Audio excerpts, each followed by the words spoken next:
Thanks for clicking on Wayne.com for this week's edition of Inside the Zone. Not Gary Graham. I'm back. The clean-shaven Shane Albahrani is here.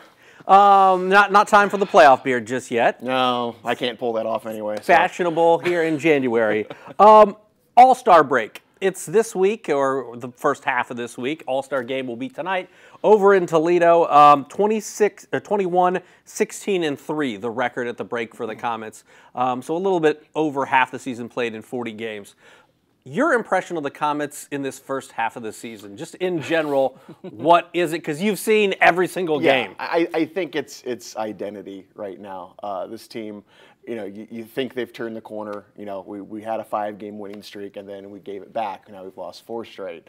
So it's still an identity issue with this team. I think they're not even exactly sure, what they want to be yet, because it's been a constantly evolving process this year. So, it's January. We still got a long way to go. So, a lot of time, it's not really so much a turnaround. It's what Gary Graham has been preaching all year. It's consistency, and that's what you need. And that's really been the big problem. Before we go looking forward, I want to take a look back, as we mentioned, talking about the first half of the season. If you had to pick an MVP at this point, I was thinking about this before the show. If you had to pick an MVP for the Komets at this point of the season, who would it be? Because I think there are a couple different ways that you could go into what an MVP means. I guess. And I think Justin Hodgman, obviously he's got the numbers. He's led the team offensively. He's the all-star. But I look at a guy like Jake Camras, who came in a couple weeks into the season. He's a rookie. We traded a veteran for him, which is something that just doesn't happen very often. And he came in and he produced right away. So he's a guy who I definitely think of as being in that MVP category. But it's only January. We don't like giving awards like that. It depends on how guys are playing going into the playoffs. But if you're talking first half, just plain numbers, it's Hodgman and Camras. A lot of the times when we're talking about like midseason MVPs, you lean towards a goalie, but it's really been split. We've seen a lot of guys, not a lot of guys in goal, but we've seen a fair allotment between a number of guys. Namely Lucas Hafner and Zachary Fucale. We were talking a little bit about the show before the show. Their numbers are relatively similar, but they have very different styles, and they play a little bit different, which means the guys have to play a little bit different in front of them when each guy's on the ice. How do they adapt to playing with 2 different style goalies? Well, I don't think it's really that much different who's in goal. I mean, they know they got to protect the net. They've got to clear out the rebounds. They've got to block shots. So, whoever's in goal is really irrelevant. You got 2 guys. Yeah, they're 2 kind of different styles. You got Zach Fucale. He's a prospect. He's signed with Vegas. He's currently up in the AHL. So, you look at him a little bit differently. Where Lucas Hafner, he's an ECHL goalie. He led the Colorado Eagles to a Kelly Cup and amazing run 2 years ago. So, they're both great goaltenders. They're both different styles. But again, it just comes down to you got to play good in front of your goaltender. Doesn't matter who's back there. And more recently, we've gotten a look at Eric Levine. He's a guy that you guys have seen throughout different years in the ECHL on different teams. So I guess him coming in and being productive is not something that is surprising in the least, I guess, to a diehard Komets fan. Yeah, not at all. He's been with the Komets a couple times. Last played in 2014-2015 season. Got 1 game with the Komets. He got the win. But he's been in and out of the leagues. Most recently, we played him when he was with Indy for a few games, and he beat the Komets. And he's a good, steady goaltender. And what's great about a guy like that, he kind of mirrors a Garrett Bardis, because he's one of those guys who, yes, he probably could be in the ECHL as a number 2. But since this is a developmental league, every team is going to have that prospect goaltender. So you've got those guys on the fringes who are just kind of in between. And if given a chance, they could turn into a number 1 goaltender. And I see that a lot in Eric Levine, especially last night, what he did in Toledo. When you take a look at this team from the beginning of the season to now the midpoint, what is the one area where they've really stressed or they've really improved the most that you can see out there on the ice? It's at the blue line. That is one thing. Moving the puck at the blue line. having those guys being able to lead the rushes, being able to distribute the pucks. And I think the big thing now is getting shots on goal and getting those second opportunities. That is something that really hasn't happened. It's getting those big shots on the goaltender and getting them off the pads, not getting them off the chest or the mask where you don't allow those rebounds, but it's getting those shots from the blue line that are low to the ice that you allow those second opportunities. And that's one thing they do have to work on. On the ice, that's something to work on. How would you say the chemistry is working for this team? How's the locker room working? Because at the roster from the beginning of the season to now, we always see it every year in the ECHL, and it seems, at the end of the season how remarkable the roster has changed. But literally in this first half of the season, we've seen so many changes. Like you mentioned, cameras coming in. You want to talk about, Brady Shaw has really changed a little bit of what gets done offensively. He's been a big. So how has this team managed to gel, or have they fully gelled at this point in the season moving forward? There's always room on the ice anyway, but off the ice, no, this is a tight group. It's a pretty loose locker room, which is good.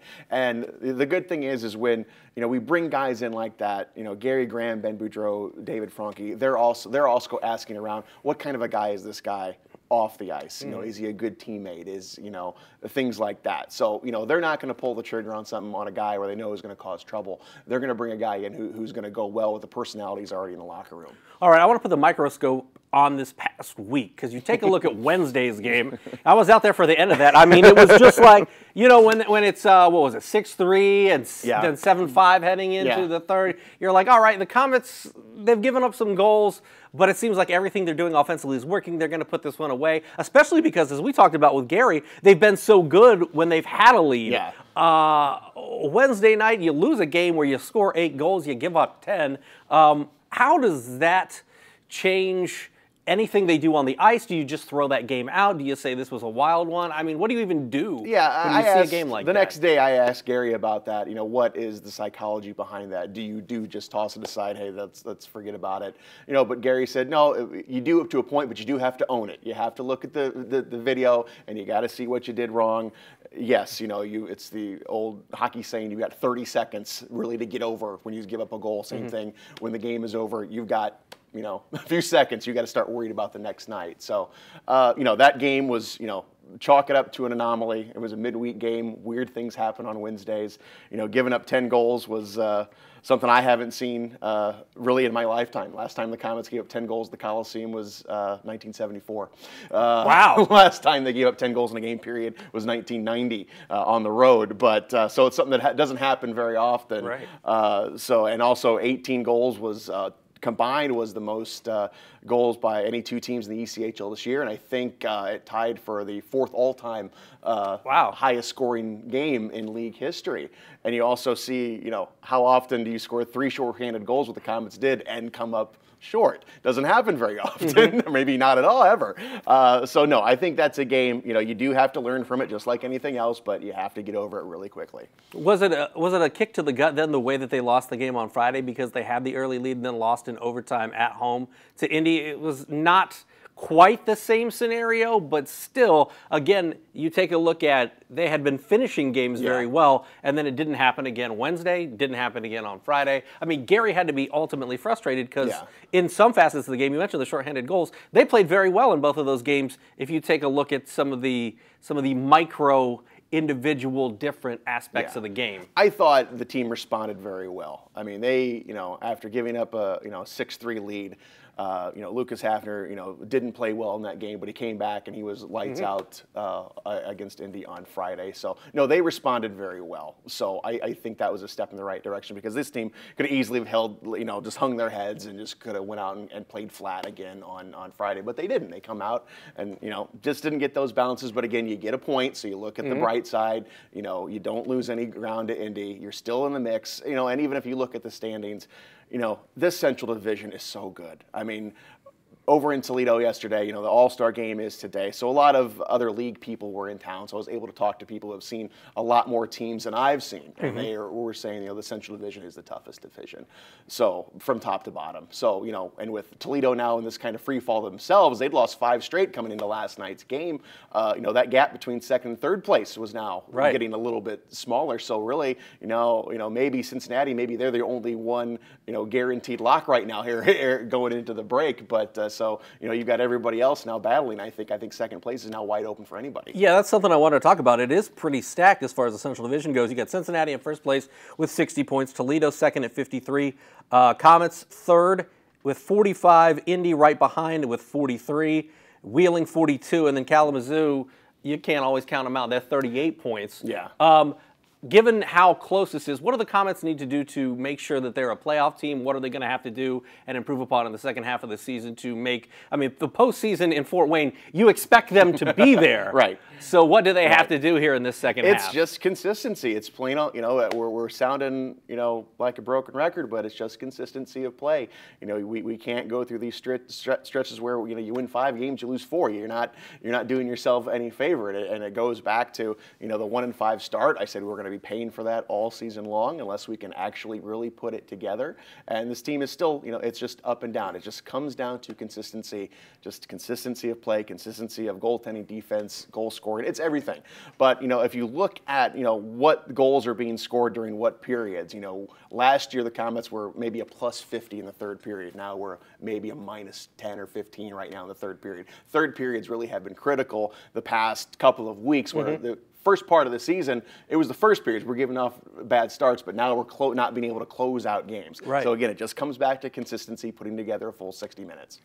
As far as this team goes, do you think last week was you don't want to lose games, but do you think last week was a good kick in the pants to a certain degree because things had been going so well to start the 2019 year, and then you go to the All-Star break and saying, okay, we've had some of our weaknesses exposed, we didn't play our best hockey, now we're going to get some time off, get our legs under us, reassess where we're at, and then going forward, it's like when you go in the NCAA tournament. It's like you don't want to go in undefeated. You'd like a couple losses so you learn from those. Is that the kind of weak and motivational factor that can move forward? These guys are pros. Yeah, that's what I was just going to say. I don't think so. These guys, if you need a kick in the pants at this time of the season, at this level, you're in the wrong business. Yeah.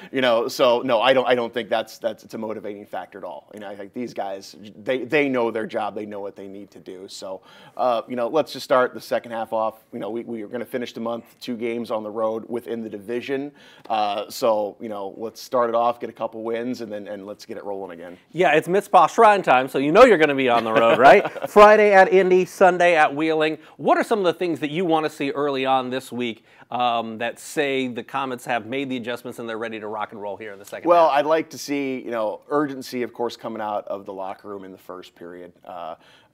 And again, getting those pucks from the blue line, getting those second chances. That is the one thing that I've really seen over the past couple of weeks is getting shots in on the goaltender, getting them low into those pads where you can get those rebounds. Because last night we weren't getting them on Pat Nagel. Pat Nagel's a guy who's really good. If you get him in the chest, if you get him in the shoulder area, he's going to control the puck. And that's what what Eric Levine did all night long. So they very much mirrored each other. But getting those second chances on the rebounds, that's the big thing.